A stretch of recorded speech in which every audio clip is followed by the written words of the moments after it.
What's the secret to happier teachers and more engaged students? It's not what you think. Unless you thought it was an army of robot clones to grade papers, which is pretty close, but not quite where I wanted to go yet. That would be kind of cool though. No, what we're really talking about is AI teaching assistants. They're a game changer, and they let educators focus on what they do best, inspiring and connecting with their students to master foundational materials. Now, okay, AI teaching assistants are cool. You're probably going to want to learn about them because they are going to absolutely revolutionize education, not in the future, but literally now, and I'll tell you more about that. But first, I want to tell you kind of what the background of what we're going to go over is. So there's kind of two main studies that we're going to be looking at from 2024. One is a review of AI literature, and the other one is about how a renewable energies course had AI enhanced learning in it and the kind of what they were able to find there. And then the three main points we're going to cover, there's like 10 overarching things, but they fall into three main buckets, okay? And so the first one is about helping teachers do what they love. The second one is making learning fun and easier for students. Okay, not easy, but easier, right? Key difference there. Learning still has to be a bit of a struggle.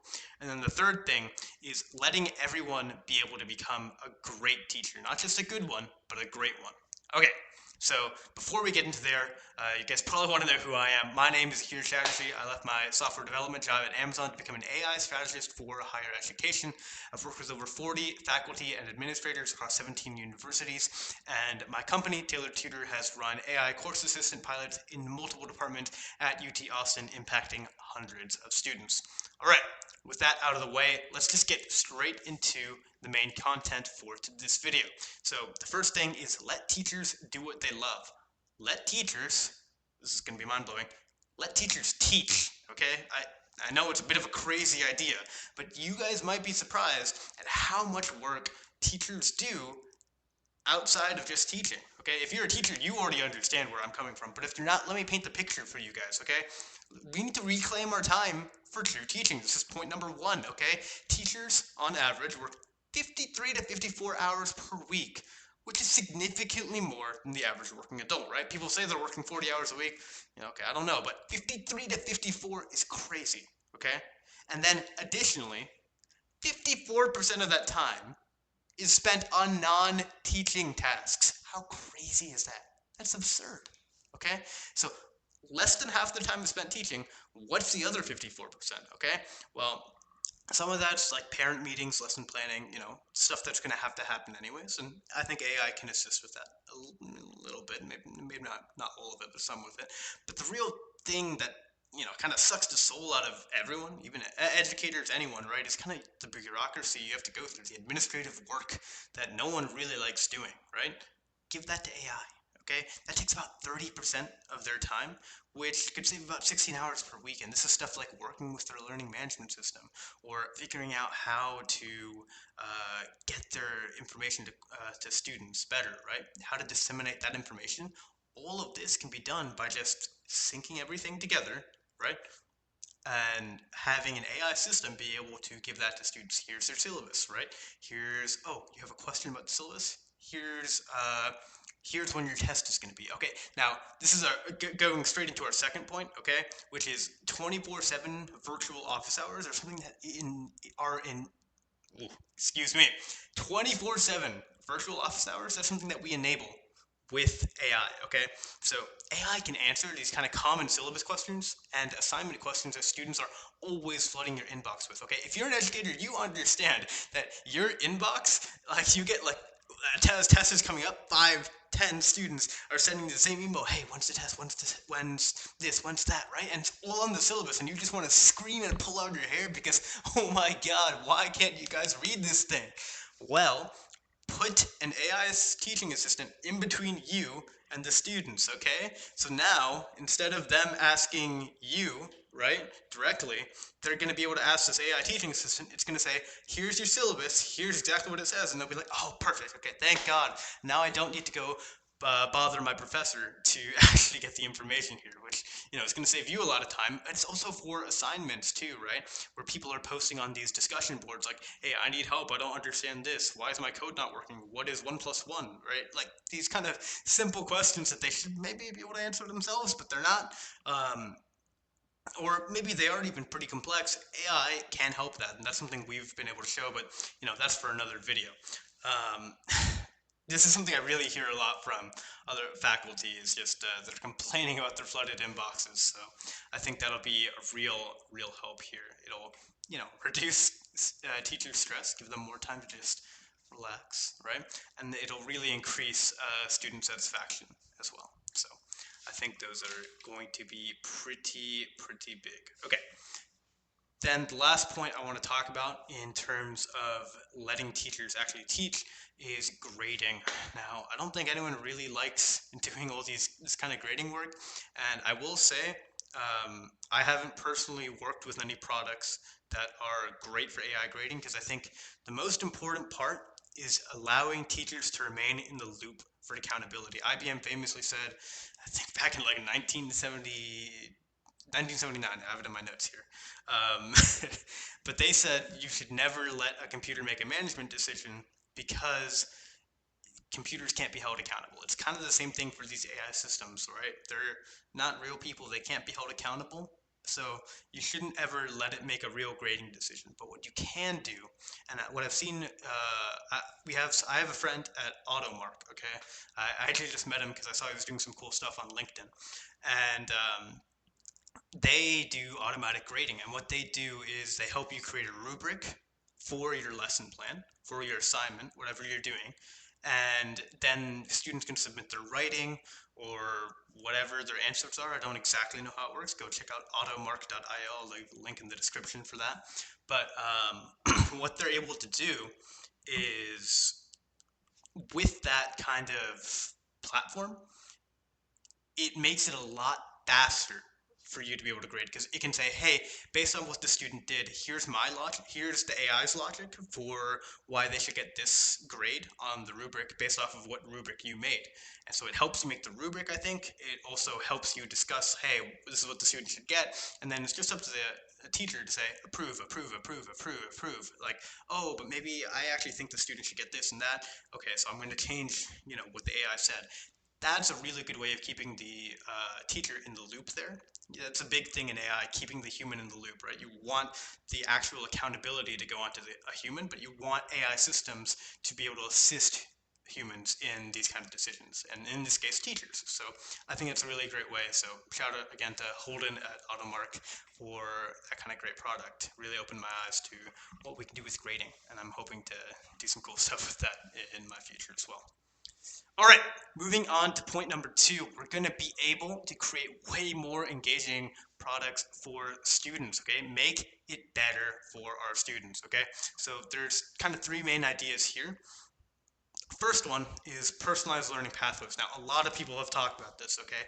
I mean, almost 2/3 of the literature of just kind of talking about AI in education has confirmed AI's ability to create engaging, personalized learning environments. And this from one of our research papers that was published this year at Castro et al. So one of the key things they cite there is tailoring explanations to individual student comprehension levels, okay? So this is something that Tailored Tutor really does well. What you're able to do is you're able to kind of give a pretty Socratic answer. So let's say a student asks, hey, what is a float? Okay, and this is in computer science. Now, the way you might answer that is going to depend on what the student actually knows in terms of computer science. If they're completely new, you might be able to tell them, hey, a float is like a decimal, kind of, but there's a little bit more behind the scenes. Do you know what a mantissa is? Do you know what bit structures are, right? You need to figure all of that out before you can further explain it to a student. But the great part about these AI systems is that you can kind of stop yourself there. You can say, hey, a float is kind of like a decimal. What else do you know about it? Okay? And then you can prompt them to say, here's what I know about it. And that's how you can really personalize the learning pathway in a way you could never have done before because you would have needed a real teaching assistant to be able to do that. But that's one of the really cool things you can do now is you can actually have a teacher for every student, right? And we're just going to skip right into this next part because this is what this is all about. Is number 2, people are able to master content through adaptive learning, and This is Bloom's two sigma problem. So if you haven't heard about this, okay, um, Bloom is a great psychologist who, I want to say he was a psychologist, educators around those principles. I don't know exactly what he was doing, Edward Bloom, but he was able to discover that students receiving individualized tutoring, okay, so just like one-on-one tutoring, were able to achieve 2 standard deviations above the average classroom student when it came to performance in the class and understanding the topics, like, assessment performance. What is 2 standard deviations above? Well, okay, that means 98th percentile learning, okay? These students were able to jump from middle of the pack or wherever they were, literally wherever they were, all the way to being a top student in the class just because they got one-on-one tutoring. If we can put a one-on-one tutor in the hands of every student, we can actually solve Bloom's two sigma problem, which is, this wouldn't have been scalable before. We couldn't do this before. Now everyone can actually master the material they need because they have access to someone who's able to just sit through and help them 24/7, no matter where they are in the world, okay? It's awesome. It's mind-blowing. And teachers have the ability to make these kind of AI assistants within minutes, okay? It's so cool, like what we can do now. So the result of all that is we're going to be able to have higher achievement rates from our students with deeper learning, and they can go even further in the classes. We can fit more content into that same semester time period because students are going to be able to master it way faster than ever before. So the future's bright. Um, and I guess the third thing I want to talk about is what I'm calling the Duolingo effect. So making learning addictive, okay? Now, if you've ever really seen students in class, a lot of them are on these things over here. They're on their phones, okay?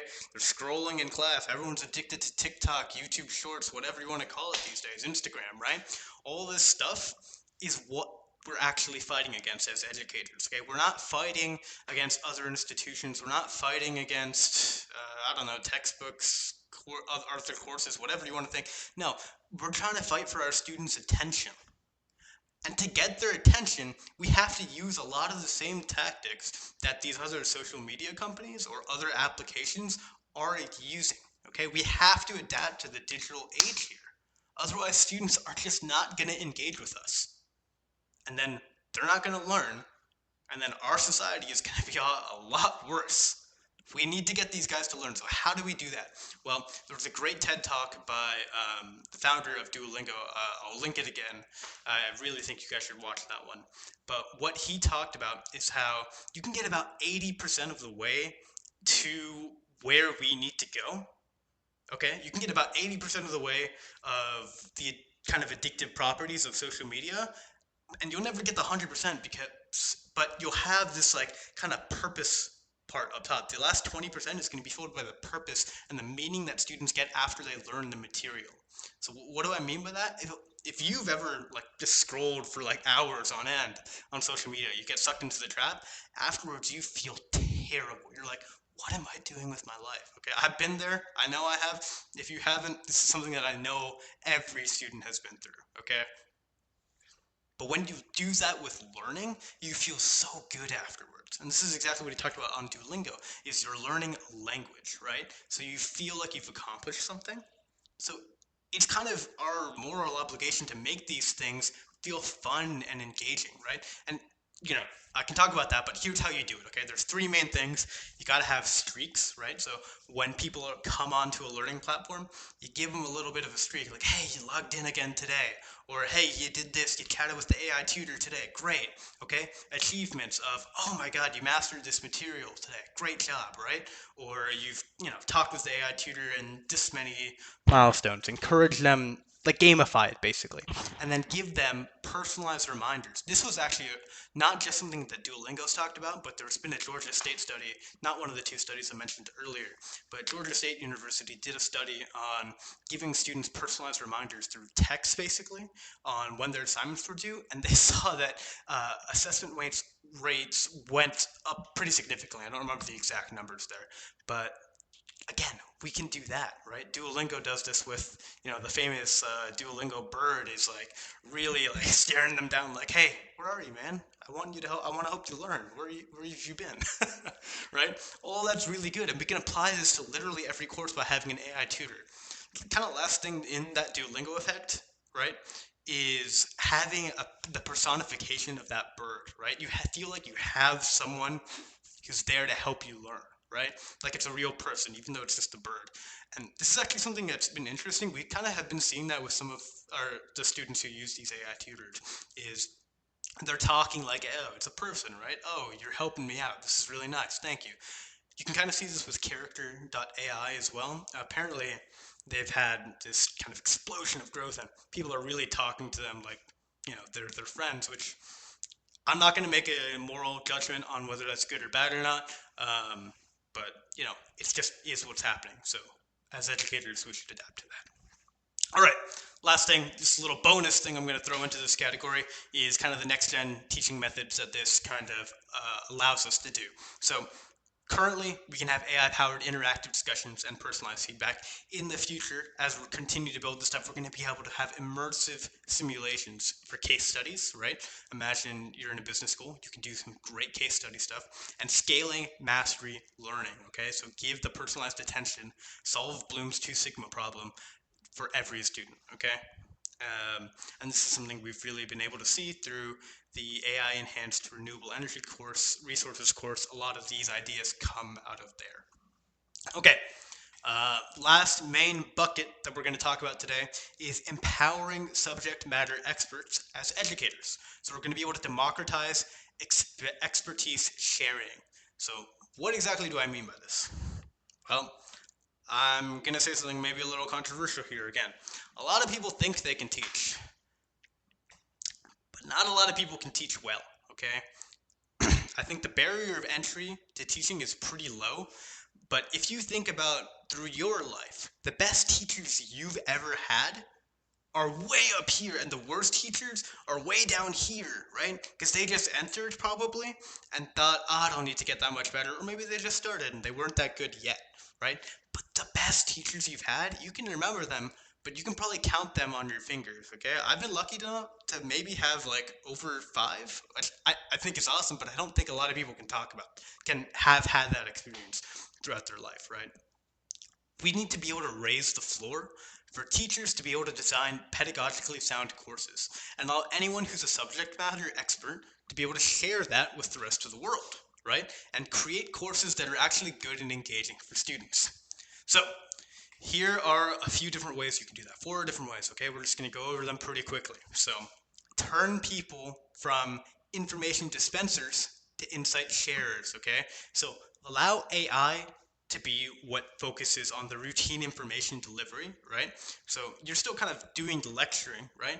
But when students want to interact with that information, have an AI system be able to do that. When they're working on their assignments, for example, and they need to remember, oh shoot, what did my professor say in class? They can type a question in to their AI course assistant, and then that will look over all of the video lectures and be able to say, hey, your professor talked about it at this point. Here's a timestamp. Go to the video, you can watch the lecture. And it's like, perfect. Now I don't need to go search over all of this information to be able to find that video or find the relevant page in the textbook, right? This is all something that AI systems are really good at doing, okay? This is going to be able to free experts too to be able to focus on more complex concepts and real world applications, because we're not going to be walking students through, for example, in computer science, we're not walking students through the syntax anymore, okay? That stuff already exists. Let's focus on the higher level concepts and real world applications. Let's build up from the basics faster and actually get to the really important stuff, right? Build past the foundations faster, okay? So the result really is going to be richer and more engaging learning experiences, okay? Second thing, we want to be able to break down the barriers to course creation. We can automate a lot of this process, right? If you tell kind of these AI systems what you want to teach, right? You give them the course content. You kind of can provide that, right? You want subject matter experts to be able to provide that because no one else knows this stuff as good as them. But they're not always an expert on how to design a good course, right? That kind of stuff is hard, but you can program that into these AI assistants, okay? These systems will be able to simplify instructional design for people who haven't been educators for very long, right? Um, so this will allow us to be able to have kind of more diverse speakers or more diverse teachers have with cutting edge knowledge and make that accessible to all students. Okay. Third thing I want to talk about, bridging the industry and academia gap. Okay. So AI is enabling easy contributions from working professionals. Again, you take these subject knowledge experts, the same idea, and you push them right into being able to be an educator. Um, from that same environmental engineering course, here's kind of a pretty relevant quote. AI enhanced personalized learning methodologies are effective for higher engineering education. So, what he's talking about here is that by using these kind of personalized AI techniques, we're able to teach this higher level stuff. And this is higher level engineering, okay? It's pretty tough stuff. I was able to see this personally when we were able to do this with organic chemistry 2. It's a very tough course, but we were able to take a professor who has a sprawling website of crawling with all this great information. We were able to take that, summarize all that information into the AI course assistant, and then feed that back to students. Super useful. And then that way students don't have to crawl the website, right? They can just ask their question, it can show them the insights. Perfect, right? That's what they needed. Excuse me. Talking to a camera for this long really gets the throat dry, but there's just pretty much a few last things I'm gonna take it home. I'm gonna finish up with this. So the last thing is data-driven course refinement. Okay, so imagine that all these students are asking questions to an AI teaching assistant. Before, this would happen in office hours, and you're not writing down every question that students are asking. That'd be a bit silly. You're just answering the questions because that's hard. But now we can write down these conversations that students are having. And now you can run analytics on top of this. And you can send this to your course instructor who says, oh my God, all the students are asking the same question about this one topic. Maybe that's a gap in my course. So the next time I teach this course, I can design it better. We're seeing that this is one of the main reasons that educators are loving of tailored tutor. It's the fact that they're able to take this feedback from students or like the actual questions that students have. They're able to design better courses because of it. One professor even called it the ultimate feedback tool. I mean, it's pretty awesome, right? So imagine a future where AI and human educators are working in harmony for optimal learning outcomes. That's exactly where we're going, okay? But this is kind of a bit of a bonus topic. I'm not going to go on this too long, but we've got to be a little careful about where we go with the human and AI balance, okay? Remember, AI is only here to amplify human expertise. It's not here to replace us, okay? And we got to be very careful of that. I always go back to this quote: is that AI is not here to replace us, but someone using AI is going to replace us if we don't learn those skills. And ideally, that someone can be you, right? You can replace your old self by being someone who uses these systems. But if you don't, if you kind of refuse to use them, I think you're going to get left in the dust. It's plain and simple. It's like back in the day, if you weren't going to be using a computer, smartphones, whatever, right? You're going to be replaced by someone that does, because computers can, I don't know, do your math for you, browse the internet now that the internet's available, right? And your phones are your portable computers right now. Like, it's the same kind of deal, right? Um, so as we kind of evolve along with our tools, right? We kind of evolve with our tools as we go along. Like the way we live our lives now that we have phones, completely different. I would imagine.